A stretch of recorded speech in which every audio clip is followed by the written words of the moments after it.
जय श्री कृष्ण दोस्तों। जय माता दी। ओम नमः शिवाय। दोस्तों, आज हम आपको ऐसी कहानी सुनाने जा रहे हैं।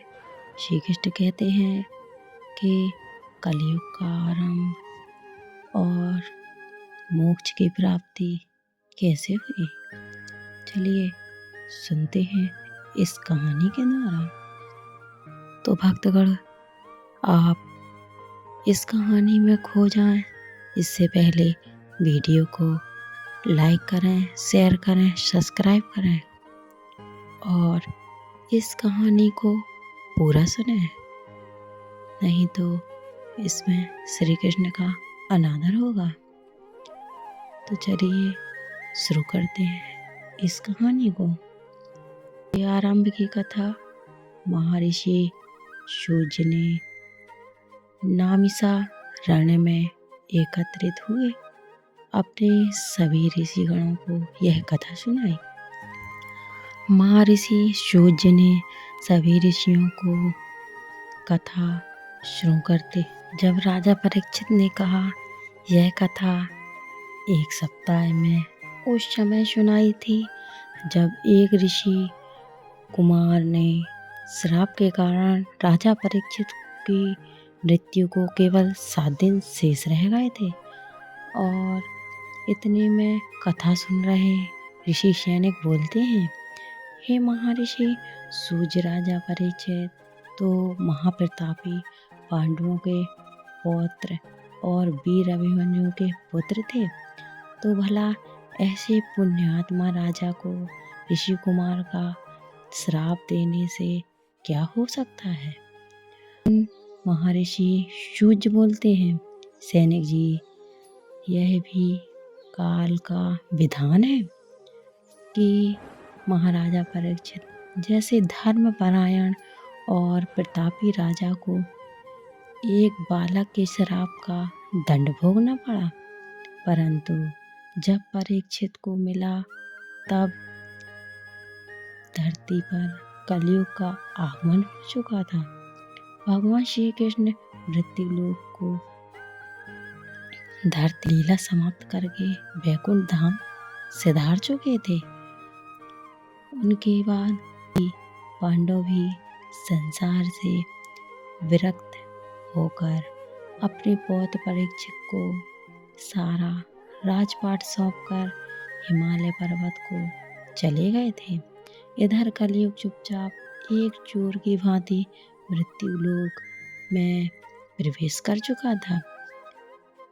एक दिन शिकार खेलते खेलते महाराज परीक्षित जंगल में गए और वहीं पर शिकार की तलाश में विचार करते करते बहुत आगे चले गए। फिर अचानक कुछ ही दूर तक एक दम से कलयुग एक पेड़ के पीछे से निकलकर महाराज परीक्षित के पास खड़ा हो गया।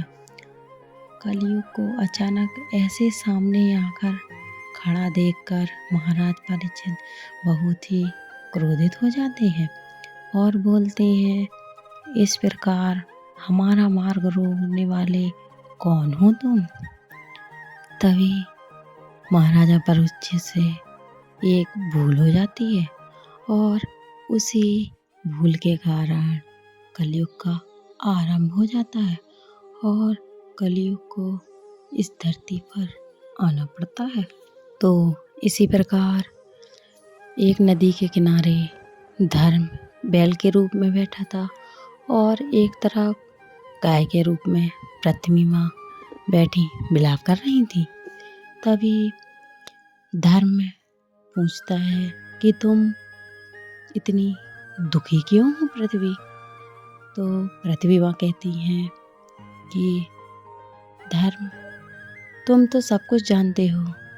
हाँ, इस प्रकार क्या तुम इसलिए दुखी हो कि तुम्हारे ऊपर कलयुग का साया आने वाला है और इसी से तुम इतनी दुखी और चिंतित हो रही हो। तो गाय के रूप में बैठी पृथ्वी माँ कहती हैं, तुम तो जानने वाले सब कुछ हो धर्म, पर मुझसे यह पूछने से क्या चाह रहा है? यह उपाय श्री कृष्ण के बताए हुए रास्ते पे चलना पड़ेगा और पूजा पाठ और इंसान को सही राह पर चलने पर ही कलयुग से छुटकारा मिल पाएगा।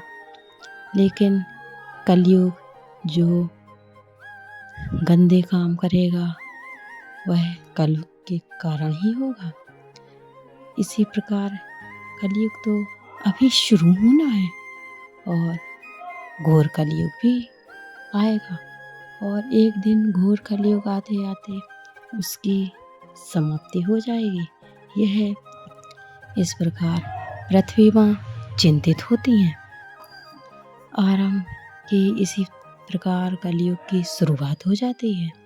तो दोस्तों, मेरी यह जानकारी अच्छी लगी हो तो वीडियो को लाइक करें, शेयर करें, सब्सक्राइब करें और बेल आइकन को दबाना ना भूलें। जय श्री कृष्णा दोस्तों।